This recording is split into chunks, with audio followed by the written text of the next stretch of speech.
अथ तैलवर्ग, द्रव्य विज्ञानी अध्याय 5वां, अष्टांग हृदय। 55-56 नंबर का श्लोक देखिए। सभी तैल अपने उत्पादक द्रव्य के गुण वाले ही होते हैं, मतलब जहाँ से वो आएंगे उसी का गुण लिए ही आएंगे, ठीक है। इसमें से तिल तेल सबसे मुख्य होता है, तिल तेल को सबसे बेस्ट बताया गया हुआ है। शास्त्र में यदि कोई तेल मेंशन नहीं हुआ है और वहाँ पे सिर्फ तेल लिखा हुआ है तो वहाँ पे तिल तेल ही यूज़ करना है। तिल तेल जो है उसका देखिए तीक्ष्ण होता है, व्यवायी होता है। व्हाट इज व्यवायी बेटा? व्यवायी नहीं, व्यवायी।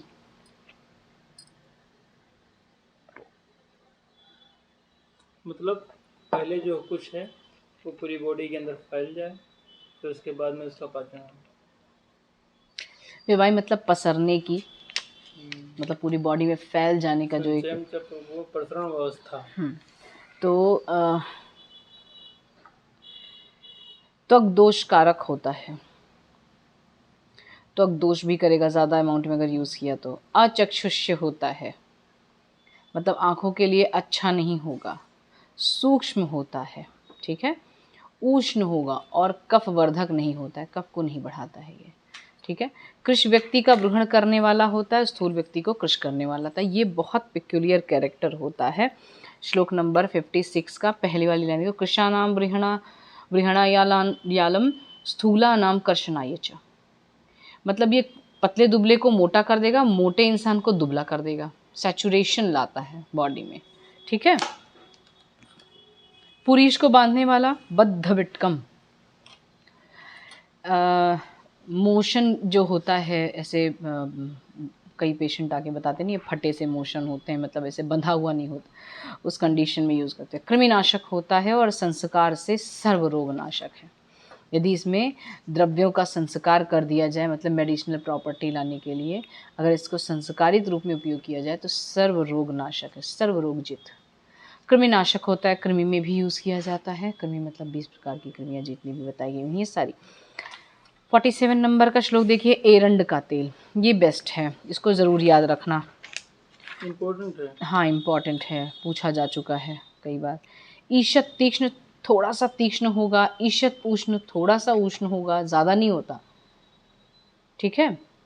और मधुर होता है, थोड़ा सा स्वीट नेचर का रहेगा। और विरेचक, जब पक्षाघात की ट्रीटमेंट में ये कहा जाता है पक्षाघाते विरेचनम, ठीक है, तो स्नेहनम ये स्वेदनम स्नेह संयुक्तम ऐसा बताया हुआ है। स्वेदन करना है स्नेहयुक्त, फिर स्नेहयुक्त फिर विरेचन भी देना है। तो स्वेदन तो स्नेहयुक्त हो जाएगा क्योंकि स्नेह लगा के फिर स्वेदन करेंगे। पक्षाघात की कंडीशन, पक्षाघात मतलब पैरालिसिस, ठीक है, वहाँ स्नेहन स्वेदन के लिए तो हो जाएगा क्योंकि स्वेदन से पहले स्नेहन करना आवश्यक है। लेकिन जब विरेचन के लिए स्नेह संयुक्त कहा गया तो स्नेह कौन सा रहेगा वहाँ पे? तो एरंड का तेल, ऐसा कोई ऑयली थिंग जो विरेचन करा दे, उसके लिए एरंड ऑयल यूज़ किया जाता है, ठीक है। ये मतलब सेफेस्ट है उस समय, पक्षाघात के समय पे भी। तो विरेचक का कार्य बढ़िया करता है। गुरु है, भारी होता है पचने में। वर्धम मतलब अंड वृद्धि, हर्निया की कंडीशन जो होती है उसमें।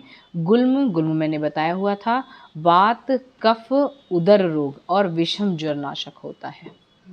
इन सभी कंडीशन में ऑब्स्ट्रक्शन की कंडीशन बनती है। जितनी भी ये हैं व्याधियाँ जितनी बताई गई, चाहे वो वर्धम हो या गुल्म हो या वात कफ हो या उदर रोग हो या विषम ज्वर हो, सब में विबंध की कंडीशन बनती है। उसको हटाने के लिए ही ये एरंड ऑयल यूज़ किया जाता है, ठीक है। कटी, गुह्य प्रदेश, कोष्ठ, पृष्ठ के पेन में और शोथ में, इन सब में भी यूज़ होता है। कटी मतलब कमर के साइड में, बैक पेन, हाँ। गुह्य प्रदेश मतलब हाँ, मतलब ये ग्रोइन रीजन के, ग्रोइन रीजन में जो पेन होगा वैसा। कोष्ठ, कोष्ठ मतलब कि आपका मिड बॉडी कह लीजिए। पृष्ठ मतलब पीठ की साइड। इन सब जगह पे यदि पेन हो या शोथ हो तो इसका उपयोग कर सकते हैं। कभी कभी एक्सटर्नल भी यूज़ होता है, ध्यान रखना इस चीज़ का। और इंटरनल यूज़ सबसे बेस्ट है इसका, ठीक। इसमें जो लाल कलर का एरंड होता है, एरंड दो प्रकार के होते हैं, एरंड देखे हो कि नहीं? तो रंडा तो नहीं? हाँ वही, उसी को कहते हैं। जो होली में उसकी इतनी बड़ी बड़ी पत्ती होती थी, 5 उंगली जैसी पत्तियां होती हैं। जब वात विकार में उसके पत्ते भी यूज होते हैं, याद कहीं आया भी ना? सूजन वगैरह हो जाता है। तो वही वात विकार ही तो है, इसीलिए तो बताया जा रहा है। जो रक्त एरंड है वो अति तीक्ष्ण बहुत ज़्यादा होगा, अति उष्ण होता है, अति पिच्छल होता है, बहुत ज़्यादा ऐसे स्टिकी नेचर का होता है, ठीक है, और बहुत ज़्यादा विस्त्रगंध वाला होता है, इसका पान नहीं हो पाता है जल्दी, ठीक है। अब नेक्स्ट आते हैं सरसप का तेल, जो अपने उत्तर प्रदेश में सबसे ज़्यादा यूज़ होता है। तो जो चीज़ खा रहे हो उसका गुण जानना हो, नहीं तो क्या होगा कि यही सबसे बेस्ट है। मिड मिड रीजन में लोग क्या खाते हैं? मूंगफली का तेल। दे से कि यही तेल सबसे अच्छा है, ग्राउंड नट ऑयल। साउथ के लोग नारियल का तेल खाते हैं, वो लोग कहते हैं this is the best thing. सब्जी भी नारियल तेल। हाँ, सब कुछ नारियल तेल में बनता है, लगाने खाने सबके लिए नारियल तेल, ठीक है। लेकिन ये ग्राउंड नट जो ऑयल रहता है ये खाने के लिए लोग यूज़ करते हैं मिड रीजन में, ठीक। तो सरसों का तेल देखिए, हम लोग सरसों का तेल यूज़ करते हैं, है ना। कटु होता है रस में, उष्ण होगा, तीक्ष्ण गुण वाला होता है। यह कफ, शुक्र और वात दोष नाशक होता है। कफ को भी कम करेगा, शुक्र को भी कम करता है, ध्यान रखना, ठीक, और वात दोष को भी नाशक करता है। लघु होता है, बहुत लाइट नेचर का होगा। पित्त रक्त वर्धक, रक्त भी बढ़ाता है और पित्त भी बढ़ाता है, ठीक है। कोठ, कुष्ठ, अर्श, व्रण, कृमि नाशक होता है। स्किन रिलेटेड जो डिजीज़ होती हैं उसमें सरसों का तेल सबसे ज़्यादा यूज़ होता है। अपने यहाँ पे स्किन बहुत ज़्यादा अफेक्टेड होती है due to environment, extreme winter, extreme summer, extreme rainy season, ठीक है। तो उसके लिए सरसों का तेल हमारे लिए बेस्ट है, लगाने के लिए भी और खाने के लिए भी, ताकि स्किन जो रेगुलेट हो रही है बार बार, मतलब जो एक एनवायरनमेंट चेंजेस से वो बेचारी लड़ रही है, उसके लिए वो हेल्पफुल साबित होगी, ठीक है। एक और तेल होता है विभीतक का तेल, बहेड़ा का तेल, जिसको वो उस दिन दूसरा नाम बता रहा था, क्या बता रहा था? कौन? वो बच्चा जो आया था पहले, बहेड़ा का तेल, हाँ कुछ नया नाम बताया था उसने। बात तो अरे वो साहब नहीं बात तो सुनने के चलिए, हाँ, मधुर होता है, यह शीतल होगा, मतलब शीत गुणात्मक होता है। केश होता है, बालों के लिए बहुत अच्छा होता है विभीतक का तेल। और गुरु होगा, भारी होता है, शीतल है तो भारी है। और पित्त वात दोष नाशक होगा, पित्त भी कम करेगा और वात भी दोष नाशक करता है, ठीक है। अब आते हैं नींब का तेल। जहाँ नहीं समझ में आएगा पूछ लेना, बहुत फास्ट नहीं जा रहा है ना, ठीक है। नीम का तेल, ये भी बहुत ज़्यादा यूज़ होता है अपने यहाँ पे। कृमि जब होती है तो नीम का तेल पिला दो, गायों को भी या फिर जानवरों को भी पिला दिया जाता है। नाति उष्ण, बहुत ज़्यादा उष्ण नहीं होता है, तिक्त रसात्मक होता है, क्योंकि नीम का भी रस, कीड़ा पड़ जाता तो डाल दिया जाता। हाँ वो भी कीड़े पड़ने, वही तो बता रही है। कृमि, कुष्ठ, कफ दोष नाशक होता है, कृमि को भी कम करेगा, कुष्ठ को भी कम करेगा, कफ को भी। इंटरनल यूज़ के लिए ही तो बता रहे हैं हम, इंटरनल एक्सटर्नल दोनों यूज़ के लिए बताया जाता है। अभी मोबाइल जब ये बंद होगा तो हम आपको एक पिक्चर दिखाएंगे। एक पेशेंट थी जिनके अंदर वो कीड़े पूरे बॉडी में फैल गए थे, इतने छोटे से थे, वाइट कलर का।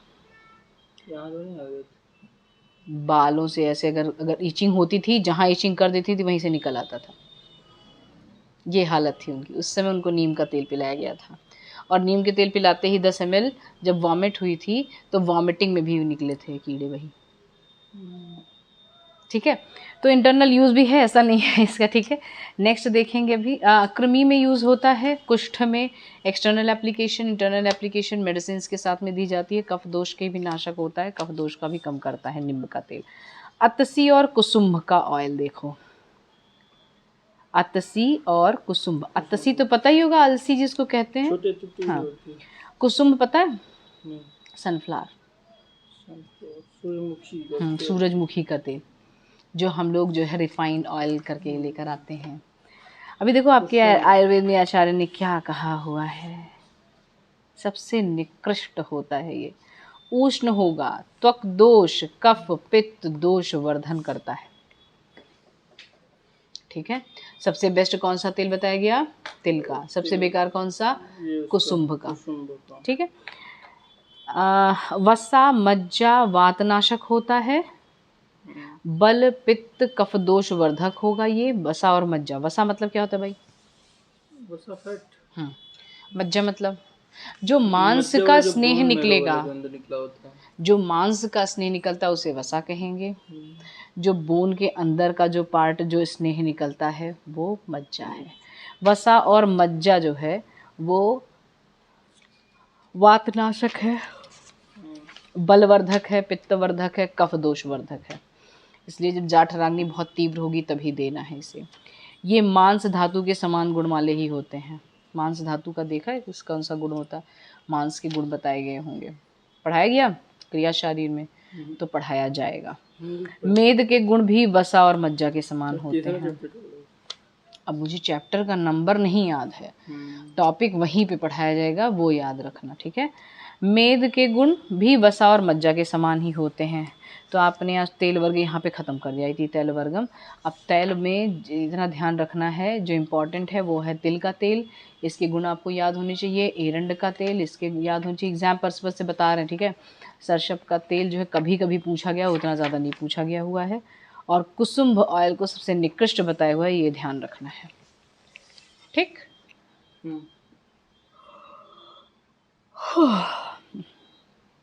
आगे बढ़ें कि रुकें?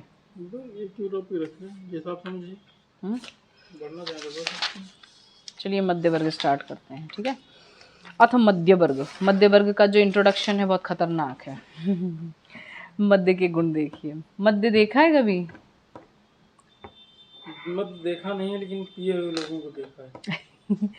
अपने आयुर्वेद में चरक संहिता में मदात्य चिकित्सा अध्याय में मध्य की 3 अवस्थाएं भी बताई गई हुई हैं। उसके पहले उन्होंने सूत्र स्थान में मध्य के बारे में पूरा बताया हुआ है। पहले उन्होंने ये कहा कि मध्य का संधान, आदान, प्रदान, दान सब वर्जनीय है। लेकिन उनको पता था कलयुगी पीपल है, इसलिए कलयुगी जो प्राणी होंगे वो क्या करेंगे? मानेंगे नहीं मेरी बात सूत्र स्थान में कही हुई। इसलिए उन्होंने उससे रिलेटेड चिकित्सा स्थान में चिकित्सा भी दी, मध्य चिकित्सा अध्याय। ठीक है, अब मध्य की पहले उन्होंने अवस्थाएं बताई, गुण बताया, उसके बाद उसका विष से रिलेशन बताया। मध्य की अवस्थाएं मतलब फर्स्ट स्टेज मध्य की क्या होगी, तब कम पिए हुए लोग कैसे दिखेंगे, सेकेंड स्टेज में कैसे दिखेंगे, तृतीय अवस्था नाले के किनारे पड़े हुए लोग कैसे दिखेंगे। समझ गए? पहली अवस्था तक बेटर है, दूसरी अवस्था तक इंसान एकदम पूरा चरम सीमा पे पहुंच जाता है, एकदम अलग ही दुनिया में जाता है, और तीसरी अवस्था में थाड़ गिर गया। ठीक है, तो मध्य के गुण यहाँ से शुरू करेंगे, मतलब सूत्र स्थान में बताया गया, उसके बाद आगे जाके चिकित्सा स्थान में बताया जाएगा। पहले इन्होंने अच्छी अच्छी बातें बताई कि मद्य बनाओ भी मत, खरीदो भी मत, दो भी मत, दान भी मत करो, छोड़ो, जाने दो उसको दूर रहो उससे। अब फिर कुछ बच्चों ने पूछा मुझसे कि मैम तो आसो अरिष्ट भी तो मद्य प्रिपरेशन ही है, मतलब अल्कोहलिक प्रिपरेशन ही तो है, फिर हम लोग भी पापी हुए। उस हिसाब से तो पूरा औषधियों को नोचना, जैसे बचपन से पढ़ते आ रहे भैया पेड़ मत नोचना, पेड़ की पत्तियां नहीं नोचनी चाहिए, पाप होता है। लेकिन हम किस लिए कर रहे थे? हम किस लिए निकालते हैं पेड़ की पत्तियां और छाल और फूल और फल? मेडिसिन के पर्पस से। सेम यहाँ भी वही रीज़न है कि जब alcoholic preparation as a medicine use होता है तब उसे पाप नहीं कहा जाएगा, हम किसी को ट्रीट करने के लिए कर रहे थे। ठीक है, चलिए देखिए मध्य के जो हैं लक्षण मतलब गुण, श्लोक नंबर 62-63 याद रखना इसको।